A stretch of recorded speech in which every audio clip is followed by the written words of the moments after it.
Here's another conspiracy theory. Now, as I said before, I'm not much of a conspiracy theorist. I do create conspiracy theories on purpose for my books. It's one of the things that makes my books so much fun to write, and what I'm told, so much fun to read. So, last night I had one pop into my head. Now, I don't know if you're watching the show Skinwalker Ranch. As a Utah native who grew up hearing about Skinwalker Ranch and skinwalkers in general, as soon as I heard about the show, I had to watch it. So I've been watching since season 1, episode 1. Religiously, haven't missed an episode.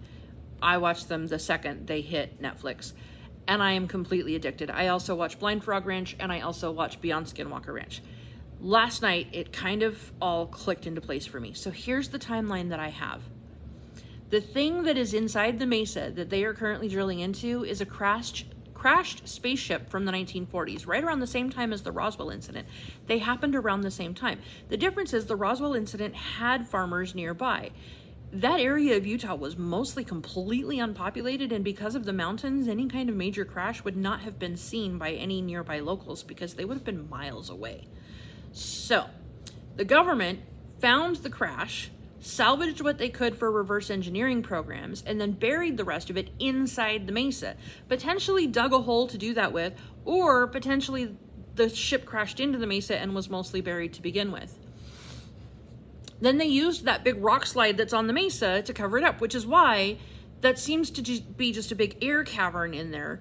Why it seems like things can go from the top of that rock slide all the way to the bottom without getting hung up. It's because it's just really a void that is covered by rocks, so it looks like a mesa with a rock slide on top of it, when in reality it's a cave with a rock slide on top of it.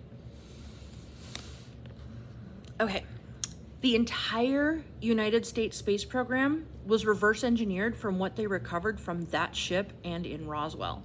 The development of the tiles for the TPS for the space shuttle began in the late 1950s and early 1960s. Those are the ceramic tile material that they keep finding in the spoils from the drilling inside the mesa.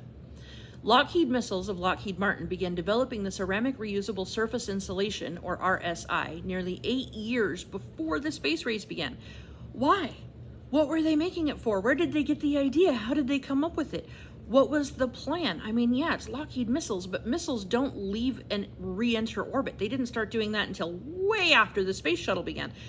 So why were they developing these tiles? Unless maybe they found them somewhere else and they were reverse engineering them and still hadn't quite figured out what to use them for.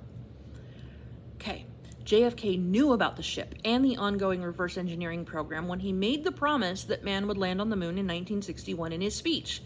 The coin was deposited as the ship was being buried inside the mesa in 1964. Now I'm talking about the 1964 nickel that they just found in last night's episode. We landed on the moon as promised in 1969 using the reverse engineered technology from the crash. The Rendlesham Forest incident then occurred in 1980. Now, between 1969 and 1980, we made progress, but it was really, really slow. There wasn't a lot of considering the leaps that we made in the 60s, from the 60s to the 80s, it was like a butt crawl. I mean, we were in really, really, really slow motion as far as technology advancements. And then all of a sudden in the 1980s, we had another huge technological explosion. Suddenly, personal computers, compact discs, DNA, and the space shuttle were developed. Then locals around Skinwalker Ranch started reporting strange events, and it was starting to gain attention. Concerned that the events were tied to the buried ship, the government got Robert Bigelow to buy the ranch as a front for additional research in the 1980s. Or in 1980. No, he did, that was 1996. That's a typo. He bought it in 1996. But still, we're talking another major technological boom. Another one. Because right around that time is when cellular technology, DNA splicing, microcomputing, stealth technology, and GPS were developed. I know it sounds nuts, but the more I research it, the more plausible it becomes. Ooh.